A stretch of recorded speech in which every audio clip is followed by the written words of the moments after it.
Bundle থাকলে প্রতি সেনমানিতে টাকা বাঁচবে। বিকাশ সেনমানি বান্ডেল কিনে জিতুন প্রতি লেনদেনে। তীব্র গরমে হাঁসফাঁস করছে চুয়াডাঙ্গার জনজীবন। বেলা গড়ানোর পর থেকেই রোদে প্রচণ্ড তাপে বাড়ছে গরমের অনুভূতি, বাতাসেও মিলছে না স্বস্তি। গত কয়েকদিনে তাপপ্রবাহের কারণে অসুস্থ হয়ে পড়েছে শিশু ও বয়স্করা। হাসপাতাল কর্তৃপক্ষ জানিয়েছে, গরমের কারণে অসুস্থ হয়ে বয়স্কদের পাশাপাশি শিশুরাও চিকিৎসা নিতে আসছেন। বর্তমানে গরমজনিত রোগে আক্রান্ত হয়ে 4 শতাধিক রোগী চিকিৎসা নিচ্ছেন। নার্স ও চিকিৎসকের সংখ্যা কম থাকায় সেবা দিতে হিমশিম চিকিৎসক ও নার্সরা।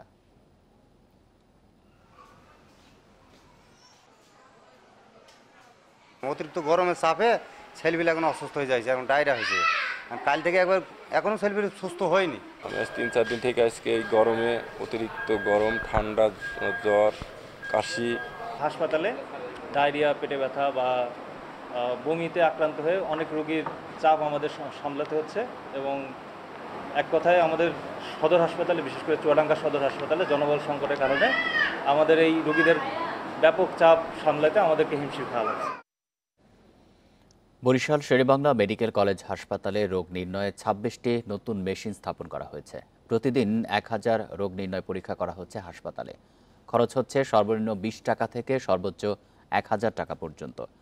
ময়মনসিংহে ঈশ্বরগঞ্জে প্রকল্প বাস্তবায়ন কমিটি পিআইসির বিরুদ্ধে প্রায় কোটি টাকার অনিয়ম দুর্নীতির অভিযোগ উঠেছে। কাজ না করেই প্রকল্পের নামে বেনামে টাকা আত্মসাৎ করেন এলজিইডির সাবেক উপজেলা প্রকৌশলী আয়েশা আক্তার সহ সংশ্লিষ্টরা। আর দুর্নীতি আড়াল করতে প্রকল্পের কাগজপত্র অফিস থেকে গায়েব করা হয়। ময়মনসিংহের চরশঙ্কর গ্রামের নয়ন মিয়া একটি সাবমার্সিবল পাম্প বসানোর জন্য কাগজপত্র জমা দেন। 2024-25 অর্থবছরে পিআইসির আওতায় পাম্প নির্মাণে 1,20,000 টাকা বরাদ্দ আসে, কিন্তু কাজ না করে পুরো টাকা আত্মসাতের অভিযোগ উঠেছে। একই গ্রামের সাবেক ইউপি সদস্য আবুল কাশিমের নামে সাবমার্সিবলের টাকাও একইভাবে আত্মসাৎ করা হয়, অথচ সুবিধাভোগীরা টাকা বরাদ্দের বিষয়টি জানেন না। চেয়ারম্যানে বলতেছেন, তুমি কাগজপত্রগুলা দেবো আমায়। পরে আমি বুড়াহাটি ওগাড়ের ফোন কপি দিছি, টাকা উত্তোলন হয়েছে, কিন্তু আমি তো মাল পাই নাই। উপজেলা প্রকৌশলী বলছেন, প্রকল্পের নামে টাকা তোলা হলেও কাজ হয়নি। আর উপজেলা নির্বাহী কর্মকর্তা জানিয়েছেন, আত্মসাৎ করা প্রকল্প বাতিল করে নতুন প্রকল্প নেওয়া হয়েছে। ফাইল বা প্রাক্কলন কোনো কিছুই নাই। এটা সম্পূর্ণ ইউনো অফিস থেকে নিয়ন্ত্রণ করা হয়। ওইখানে আদৌ ফাইল আছে না নাই তাও আমার জানা নাই। প্রকল্পগুলো আসলে ওই ধরনের গুরুত্বপূর্ণ ছিল না, তো এই জন্য আমাদের জনপ্রতিনিধিরা নতুন করে আবার প্রকল্প সাবমিট করেছে গত 10-12 দিন আগে। দেখি আমরা আমাদের যে এডিবির যে নতুন করে আবার করব। প্রকল্প বাস্তবায়ন কমিটির কর্মকর্তা সাবেক উপজেলা নির্বাহী কর্মকর্তা জানান, বদলির কারণে তিনি বিষয়টি জানেন না। আর কোন প্রকল্পে কি হয়েছে এ বিষয়ে পরে কথা বলবেন বলে জানিয়েছেন সে সময় দায়িত্বে থাকা প্রকৌশলী আয়েশা আক্তার। প্রকল্প কি সেই জিনিসটা তো আমি বুঝতেছি না, আমি পরে আপনার সাথে যোগাযোগ করতেছি, যেহেতু আমি সাইটে আছি, পরে কথা বলছি এই ব্যাপারে আপনার সাথে। এখন অদ্যাবধি এই কাজগুলো কিভাবে বা কি অবস্থায় আছে সেটা বর্তমান ইউনোই ভালো বলতে পারবেন। একই অর্থ বছরে পুকুর উপজেলা নির্বাহী কর্মকর্তার অফিস, বাসভবন এবং প্রাণী সম্পদ অফিস সহ 3,22,00,000 টাকার প্রকল্পেও অনিয়মের অভিযোগ রয়েছে। Independent news. সার, কীটনাশক ও শ্রমিকের খরচ বেশি হওয়ায় ধান, গম ইত্যাদি ফসলের পরিবর্তে বিভিন্ন ফল চাষে ঝুঁকছেন নাটোরের বেশিরভাগ কৃষক। এতে লাভের পরিমাণও বেড়েছে বলে দাবি তাদের। এই অবস্থা চলতে থাকলে নাটোরে খাদ্যশস্য উৎপাদন কমে গিয়ে বিরূপ প্রভাব পড়তে পারে অর্থনীতিতে। নাটোরের একদিকে হালতি বিল, অন্যদিকে চলন বিল। বর্ষায় বিলগুলো পানিতে টইটম্বুর থাকলেও শুকনো মৌসুমে বিস্তীর্ণ এলাকা জুড়ে ধান, গম, পাট সহ বিভিন্ন ফসল আবাদ হতো। তবে এখন পাল্টে গেছে সে চিত্র। কৃষকরা রবি শস্যের বদলে আবাদ করছেন আম, লিচু সহ বিভিন্ন ফল। কৃষকরা জানিয়েছেন, রবি শস্য আবাদের দিন দিন খরচ বেড়েই যাচ্ছে, তবে সে তুলনায় তেমন লাভ হয় না। আবহাওয়ার প্রভাব, কীটনাশকের মূল্যবৃদ্ধি, সার ও শ্রমিকের সংকটে হিমশিম খেতে হয় কৃষকদের। অন্যদিকে আম, লিচু সহ বিভিন্ন ফল আবাদে লাভ হয় বেশি। আবাদ করতে যা সার পাচ্ছি না, সার নিতে গেলে অনেক ডিলার কাজ গেলে পারে ওই সরকারি সার নাই। কৃষিকাজ লোকজন খাটায় কাজ করব, সেই খাটায় গেলে আমাদের টাকা পয়সা আরো বেশি খরচ হচ্ছে। কোনো ফসল করে লাভবান হতে পারতেছি না, তাই আমরা এখন এই লেবু বাগান, লিচু বাগান করে জীবিকা নির্বাহ করার চেষ্টা করতেছি। জেলা হর্টিকালচার সেন্টারের হিসাব বলছে 2021-22 অর্থ বছরে ফল চাষ হয়েছিল 9,862 হেক্টরে। প্রতি বছর ধাপে ধাপে বেড়ে এখন 11,000 হেক্টরের বেশি জমিতে আবাদ হচ্ছে বিভিন্ন ফল। মূলত আম যেটি অসময়ে আবাদের জন্য উৎসাহিত করা হচ্ছে এবং বিভিন্ন ধরনের ভ্যারাইটিও এসছে যেগুলো অসময়ে আবাদ হচ্ছে এবং অসময়ে আবাদ হওয়ার জন্য কৃষকরা দাম পাচ্ছে। তবে সারের সংকট নেই বলে দাবি কৃষি বিভাগের, আর এ নিয়ে কেউ কারসাজি করলে আইন অনুযায়ী ব্যবস্থা নেওয়া হবে বলে জানিয়েছে জেলা প্রশাসন। ডিলাররা অধিক মূল্যে যে সার বিক্রি করে এই ধরনের কোনো অভিযোগ বা কোনো রকমের কোনো কমপ্লেইন আমাদের কাছে আসেনি। যদি আমরা এই ধরনের কোনো অভিযোগ পাই সে বিষয়ে আমরা প্রয়োজনীয় ব্যবস্থা নিব। চলতি বছর নাটোরে ধান, গম, পাট সহ অন্যান্য ফসলের আবাদ হয়েছে 1,57,000 হেক্টর জমিতে। গেল 4 বছরে কমেছে 2,000 হেক্টর। Independent news. মাঠে অসদাচরণের কারণে হৃদয়কে একবার নিষেধাজ্ঞার শাস্তি ভোগের পর দ্বিতীয়বার শাস্তি দেয়া হাস্যকর বলে মন্তব্য করেছেন তামিম ইকবাল। পূর্ব নির্ধারিত কোনো ঘোষণা ছাড়াই ক্রিকেটারদের সঙ্গে শুক্রবার আলোচনায় বসেন বিসিবি সভাপতি। প্রকাশ্যে ক্রিকেটারদের ফিক্সিংয়ের পরীক্ষা নেয়া, সন্দেহদের তালিকা সবার সামনে নিয়ে আসার তীব্র প্রতিবাদ জানান ক্রিকেটাররা। হৃদয়ের ঘটনা ছিল স্পটলাইটে, তবে তামিমের পর বিসিবিতে সোহান, মাহমুদুল্লাহ মিঠুনদের দেখে ধারণা পাওয়া যায় ইস্যু আরও আছে। 12টায় সংবাদ সম্মেলনের কথা থাকলেও সেটা হয়নি। অপেক্ষা বাড়ে, খবর আসে বিসিবি সভাপতি আলোচনা করতে চান তামিমদের সাথে। ফারুক আহমেদ বিসিবিতে আসার পর প্রায় 3 ঘন্টা চলে মিটিং। ক্রিকেটাররা একের পর এক তুলে ধরেন ঘরোয়া ক্রিকেটের নানা অসঙ্গতি। হৃদয়ের ঘটনা বেশি হাস্যকর লেগেছে তামিমের কাছে। ওর যে পানিশমেন্টটা ছিল সে কিন্তু অলরেডি সার্ভ করে নিয়েছে। এখন 2টা ম্যাচ খেলার পর কালকে শুনলাম যে তাকে আবার সাসপেন্ড করছে। এটা কোন রুলে, কোন দিকে, কিভাবে করছে এটা আমার কাছে জানা নাই।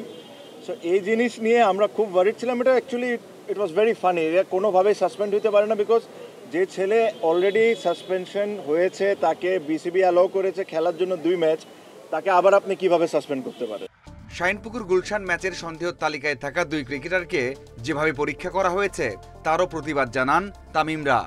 কাউকে এটার কোনো অধিকার নাই আপনি ওই 2টা ছেলেকে নিয়ে যায় মিডিয়ার সামনে তাকে দিয়ে অ্যাক্টিং করাবেন। এটা ওয়ার্ল্ডে কোনো অ্যান্টি কারাপশন বা কোনো জায়গায় এই নিয়ম নাই। আপনি ওই 2টা ছেলেকে বেজ্জত করবেন মিডিয়ার সামনে, সেম জিনিসটা অ্যাক্টিং করায়। So these are an insult towards cricketers. এই জিনিস নিয়ে আমরা এক ফোঁটাও হ্যাপি ছিলাম না। বিপিএলের ফিক্সিং ইস্যুতে বিসিবির আকুর ভূমিকা নিয়েও প্রশ্ন তোলেন তামিম। কেউ যদি দোষী হয় আমরা সব ক্রিকেটাররা চাই তার পানিশমেন্ট হোক, তার যতটুকু শাস্তি দেওয়া সম্ভব দেওয়া হোক। হোয়াট ইফ ওখান থেকে 2 জন নির্দোষ বা 8 জন নির্দোষ, এভাবে করে নামগুলো লিক করে দেওয়া publicly, it is again insult towards cricketers. বড় দুর্ঘটনার পর শারীরিক অবস্থা ভালো আছে বলে জানিয়েছেন তামিম।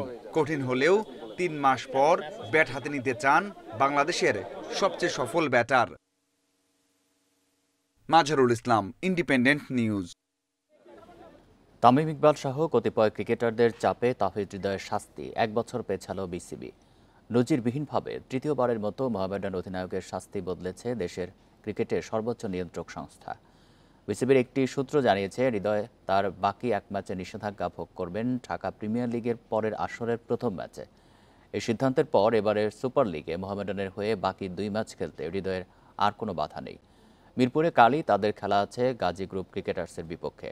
হৃদয়কে ম্যাচ রেফারির দেয়া 2 ম্যাচের নিষেধাজ্ঞার সিদ্ধান্ত বিসিবির আম্পায়ার্স বিভাগ কমিয়েছিল নিয়ম না মেনে, যার জেরে বিসিবি থেকে পদত্যাগ করেন বাংলাদেশের একমাত্র এলিট আম্পায়ার শরফুদ্দৌলা সৈকত।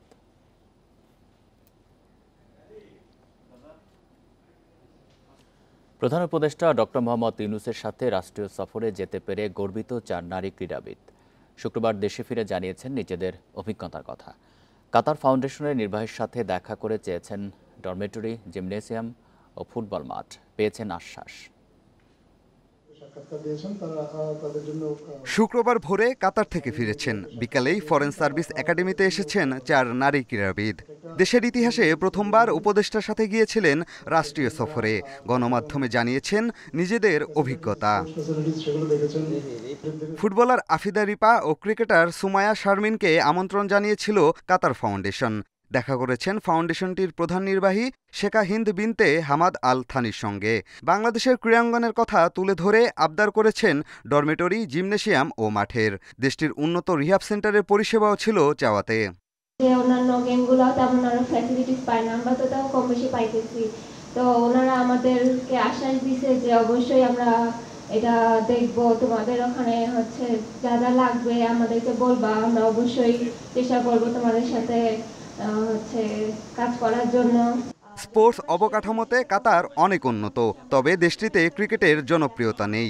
এই জায়গায় কাতারের পাশে থাকার আশ্বাস দিয়েছে বাংলাদেশ। বিশেষ করে আমাদের মেন নিড ছিল যে ওই দেশের ক্রিকেটটা কোনোভাবে সচল করা যায় কিনা, আমরা ওইটা নিয়ে কথা বলছিলাম ওনার সাথে। ওখানে যে রিহ্যাব সেন্টারটা আছে, মানে ইনজুরি রিহ্যাব সেন্টারটা, ওটা বিশ্বমানের, আমাদের জন্য ভালো ফ্যাসিলিটি দেওয়ার চেষ্টা করবে। কাতার সফরে ক্রীড়াঙ্গনে যে নতুন অভিজ্ঞতা হলো তা এখানেই সীমাবদ্ধ রাখতে চায় না অন্তর্বর্তী সরকার। ক্রীড়াবিদদের নিয়ে ভবিষ্যতেও এমন সফরের আয়োজনের প্রতিশ্রুতি মিলেছে।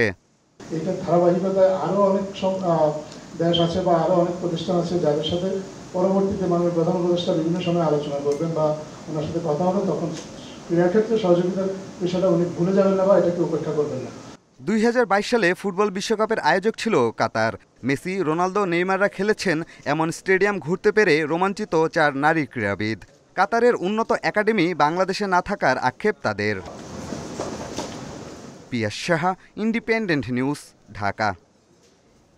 মৌসুমের তৃতীয় ঢাকা ডার্বি। বাংলাদেশ প্রিমিয়ার লিগের হাই ভোল্টেজ ম্যাচে আজ মুখোমুখি দুই চির প্রতিদ্বন্দ্বী আবাহনী ও মোহামেডান। সাম্প্রতিক ফর্মে দারুণ আত্মবিশ্বাসী মোহামেডান। প্রথম শিরোপা জয়ে সর্বস্ব উজাড় করে দেওয়ার বার্তা মোহামেডান কোচের। অন্যদিকে নিখুঁত ফুটবল খেলার লক্ষ্য আবাহনী কোচ মারুফুলের। কুমিল্লায় ম্যাচ শুরু বেলা 3:30টায়। কুমিল্লায় ঐতিহ্যের ঢাকা ডার্বি, মুখোমুখি দেশের দুই ক্লাব আবাহনী ও মোহামেডান। দুই দলের মাঠের লড়াই যত না দক্ষতা কৌশলের, তার চেয়ে বেশি স্নায়ু, সাহস ও মানসিকতার। লিগ ম্যাচে জিতলেও ফেড কাপের সুবিধা করতে পারেনি মোহামেডান। বিদেশহীন আবাহনীর কাছে হার 1-0 গোলে।